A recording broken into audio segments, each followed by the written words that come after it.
Have you always been BJ? And where did that name come from? Oh, I'm so glad you asked, because I hadn't thought about it in a long time.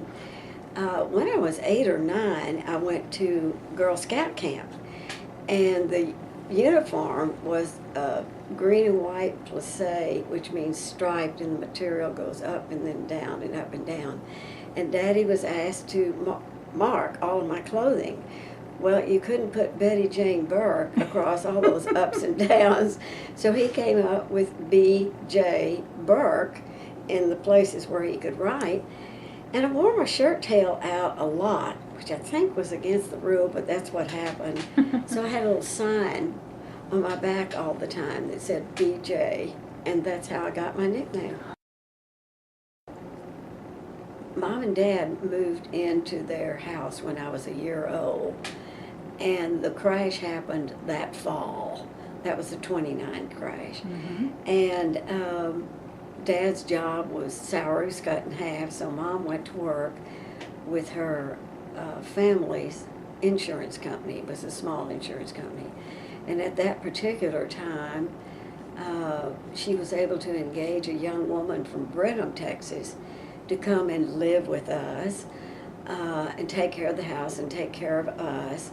And then she had every weekend off, and she had every evening off to go to business school in Houston.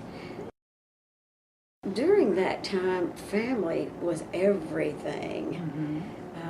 Weekends were set aside for grocery shopping with Mother, and Daddy was doing the yard, and it was a compact working unit, and I felt so proud when I could take part in that. And that image stayed with me about the way life was supposed to be. Okay, yeah. Bingo. Comfortable and yeah, kind. And yeah. involved. Helping each other, smaller circle. Helped Daddy with all kinds of things. And then as things changed, as I grew into be a married woman, that was not possible. Husbands were out and working all the time and gone and away, and or at least ours was. And that began to change. But that wasn't going to stop me. I was going to keep on with my program of we're a tight, self-sufficient unit with 4 children. It began to be kind of crazy, so I, of course, began to get help to help me with that. But I missed that intimacy of the family very, very much. And I think really that tied in with my getting into the church scene, because as Rooster, it was necessary for Rooster to be gone. He traveled. The church was there all the time, so I could go while he was gone and still have that intimacy of a group that had the same values I had. In fact, Rooster and I were married before St. John in Houston had a building. They had a little tiny chapel, and that's where we were married, in the little tiny chapel. It just seemed to fit, little tiny people.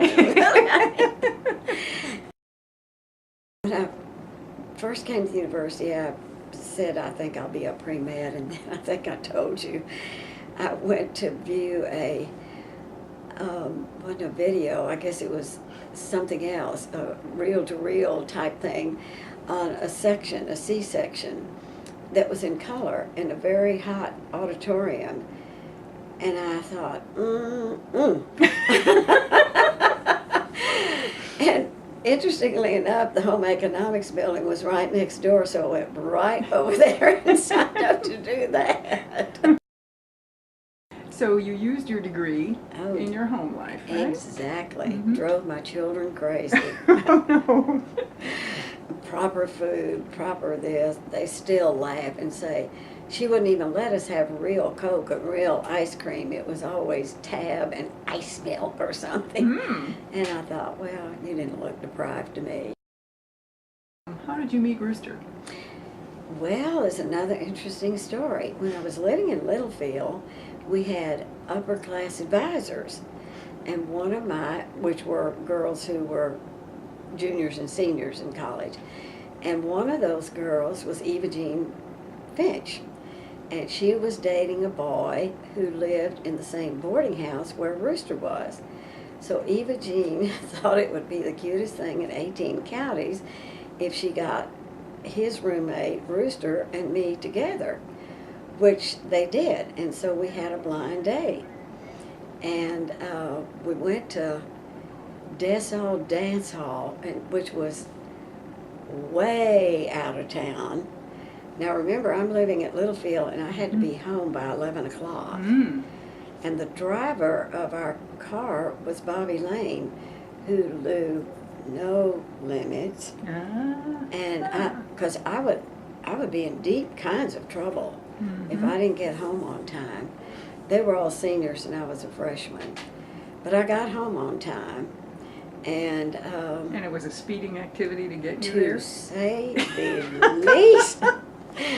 I went from placid, family type, cautious, careful to, oh my gosh, what are these people? Don't they know that you are supposed to do all these things? And I think from then on it was trying to find the medium for me holding down the fort for conservative and Rooster saying, oh, well, I'm not sure. Why don't we go out here and do something that's more fun? It was a ball game, I'll tell you.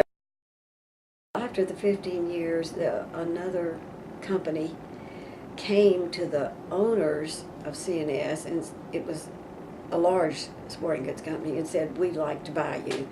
And they said, that's fine. Well, when they came to Rooster, they said, we want to keep you on as a big deal. We'll pay you this good salary.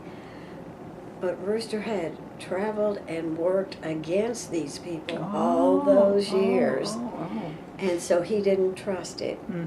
So he decided, no, I'm not going to do that. And one day I looked up, and there came Rooster and 13 of his employees who had all decided to leave the buyout and come to Rooster to start his own company. Well, I see around your apartment other things you collected on these trips. Right. So tell us about that collection. Well, we collected heron figurines, the fishnet design, and the first one we ever saw was a huge rooster. As we walked North Cross Mall, Rooster had a heart attack, and so we were walking, and Frost Brothers was in the mall at that time. And as we went by, we saw this wonderful formal table. It must have been about Thanksgiving, with this huge ceramic rooster with a little fishtail design all over it. My goodness, that is certainly a handsome piece. So I went back to see how much it was, and it was high. But I thought, well, if I do a little pinching of the grocery budget here and there, maybe I can come up with it.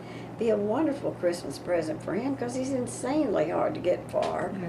And I did that, and went back, and it had been sold. So I thought, well, that's economically wise that I didn't spend that much money. Christmas morning, pulled out a box. Guess what was in it? He had gone back to get the rooster.